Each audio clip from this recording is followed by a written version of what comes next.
메타버스 시장 올해도 좋죠. 내년에 더 좋죠. 내후년에 더 좋을 겁니다. 주가는 다른 문제라는 거죠. 선반영이 많이 됐었어요. 올해는 주가 측면에서는 크게 재미는 없을 수 있다. 토종 OTT 기업들 전망은 좀 어떻게 보세요? 저는 올해 이제 굉장히 좋게 봅니다. 한 5만 원은 오를 것 같아요. 지금 사면 무조건 먹는다. 연구원님 최근에 내신 리포트가 이제 K 플랫폼에 관한 이야기였잖아요. 근데 그 뭐 여러 가지 얘기가 있지만 그 중에서 뭐 메타버스 그리고 OTT 이제 이런 내용들이 있는데 사실 메타버스는 작년에 굉장히 주목을 받았던 테마이긴 하지만 올해는 사실 뭐 여러 가지 매크로 환경도 안 좋고 작년만큼 올해도 메타버스가 좀 주목을 받을까 하는 의문이 있더라고요. 메타버스 산업은 계속 좋을 겁니다. 엄청난 성장률을 보일 거예요. 다만 메타버스 종목의 주가는 다른 문제라는 거죠. 예. 이거는 마치 이제 2003년부터 2021년까지의 넷플릭스 주가 흐름을 보시면 돼요. 예. 너무 긴 시기열인데. OTT 시장은 항상 좋았어요. 그쵸. 근데 게임 체인저들에 대한 투자는 제가 뭐 18년 동안 투자하라는 얘기는 아니고요. 근데 이제 좀 긴 시간을 생각을 하셔야 된다는 겁니다. 메타버스 시장 올해도 좋죠. 내년에 더 좋죠. 내후년에 더 좋을 겁니다. 근데 이제 문제는 이제 주가는 작년도에 사실 분명히 선반영이 많이 됐었어요. 선반영 된 게 조정받고 또다시 올라가고 조정받고 또 B2C 뿐인 비즈니스 모델이 B2B 쪽이 확인 및 확장되면서 다시 이제 주가가 올라가는 톱니식으로 이렇게 올라가는 형태가 될 것 같아서 올해는 주가 측면에서는 뭐 크게 재미는 없을 수 있다. 하지만 시장의 성장률은 작년도 300억이었던 제페토 매출이 올해 거의 1000억에 육박하는 그런 그림이 충분히 나올 수 있다는 것이죠. 근데 저는 연구원님 보고서 보면서 조금 의외였던 게 이런 메타버스 수혜주 중에 하나로 이제 SK 스퀘어 종목을 꼽으셔서 상장한 지 얼마 안 된 종목이기도 하고 좀 생소하신 분들이 있을 수 있으니까 일단 어떤 종목인지 간단히 설명 좀 일단 이제 SK 스퀘어는 SK텔레콤에서 인적 분할을 통해서 이제 11월 29일부터 분사가 완료되고 이제 별도의 주식으로 거래가 되기 시작한 신설법인이죠. 주로 하고 있는 사업들은 하이닉스를 밑에 자회사로 두고 있습니다. 그 외에는 11번가, 그 다음에 웨이브 같은 OTT 사업, 그리고 T맵 모빌리티 같은 모빌리티 플랫폼, 그리고 뭐 옛날 ADT 캡스인데 이름을 SK 쉴더스로 바꿨어요. 그런 기업들을 그러니까 통신업 빼고는 대부분을 다 SK 스퀘어로 이전시켰어요. 그러니까 일종의 지주사라고 보면 되겠네요. 맞습니다. 투자를 주 목적으로 하는 이제 회사이고 코빗이라는 이제 가상자산 거래소 지분 그리고 이제 온마인드 같은 디지털 휴먼 컨텐츠 만드는 그런 M&A들을 이제 바로 시작하면서 회사의 방향성, 그러니까 플랫폼 쪽이나 반도체 소재 쪽에 M&A를 통해서 우리는 더 커나갈 수 있는 어떤 기업이다. 이제 그렇게 이제 보여주고 있고 NFT 거래 플랫폼의 개발이라든가 추가적인 메타버스 플랫폼에 활용할 만한 컨텐츠에 대한 투자라든가 이런 쪽은 이제 SK 스퀘어가 담당을 하게 되는 것이죠. 그러면 이 브랜드가 이 SK텔레콤하고 스퀘어에서 하는 메타버스 플랫폼이라고 보면 되는 건가요? 그렇죠. 네, SK텔레콤이 운영하고 있는 메타버스 플랫폼이라고 보시면 됩니다. 거기서는 어떤 일들을 하는 거예요? 일단 뭐 이제 들어가 보면 아시겠지만 큰 틀에서는 나를 이제 표상하는 아바타가 있고 그리고 이제 여러 가지 목적을 위한 이제 공간이 주어지는 겁니다. 그래서 이 브랜드가 특화시킨 부분은 이제 모임 기능이에요. 기업의 OJT, 임원회의, 채용 설명회, 주기적인 어떤 미팅 수요들 그런 부분들을 이제 메타버스 환경으로 갖고 오기 위한 목적이 이 브랜드의 가장 큰 차별화 포인트였고 여기서 파생해서 볼 수 있는 게 전시, 컨벤션, 강연 같은 것들 이제 이 브랜드에서 많이 하고요. 제가 드리고 싶은 말씀은 이제 메타버스는 중요하다. 분명히 지금 바뀌어가고 있는 트렌드다. 라는 부분입니다.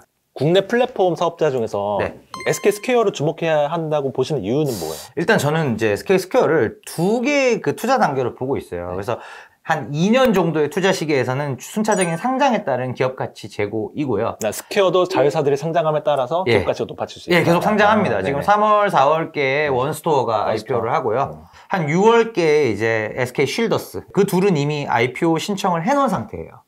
그리고 나머지 3개 기업이 이제 11번가랑 웨이브랑 T맵.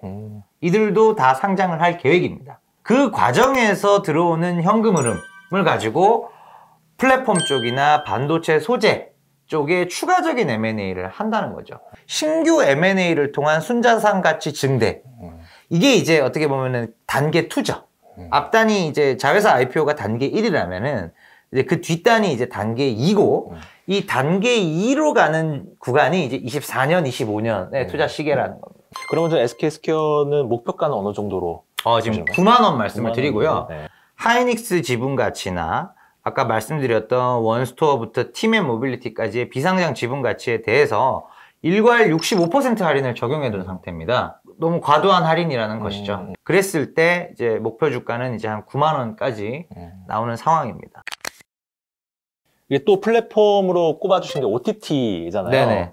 뭐 우리나라에서는 사실 거의 넷플릭스나 뭐 디즈니 플러스하고 뭐 아마존 이런 데 밀려가지고 토종 OTT들이 좀 힘을 많이 못 쓰고 있는데 토종 OTT 기업들 전망은 좀 어떻게 보세요? 저는 올해 이제 티빙을 굉장히 좋게 봅니다.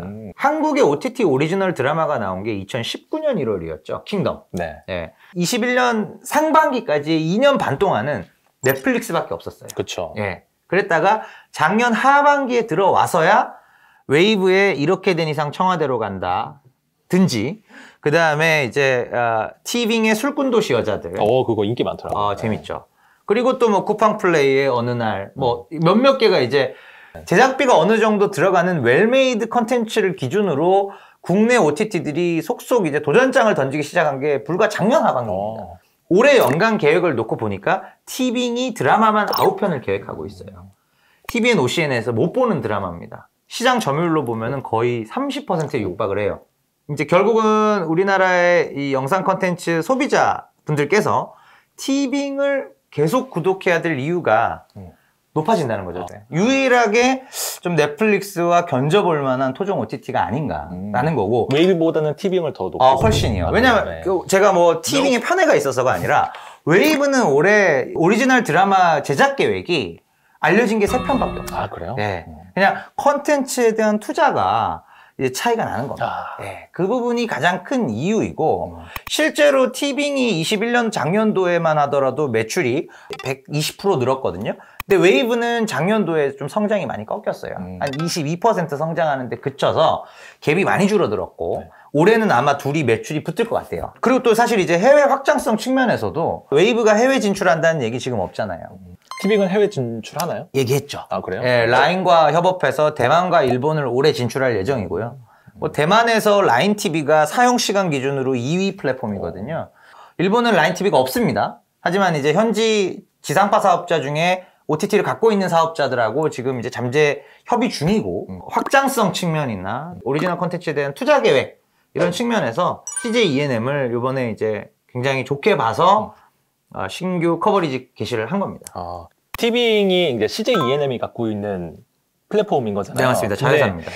작년에 뭐 물적 분할 이슈도 있었고 사실 근데 그 전부터 조금 CJ ENM은 뭐 부침은 있었지만 전반적으로 장기적으로 봤을 때 조금 약간 내려가는 그림이기도 해서 CJ ENM이 시장에서 이렇게 저평가받는 이유는 뭐라고 보시는 거예요? 지금 CJ ENM 차트의 월봉 같은 거를 보시면 2018년 전거는 보시면 안 됩니다.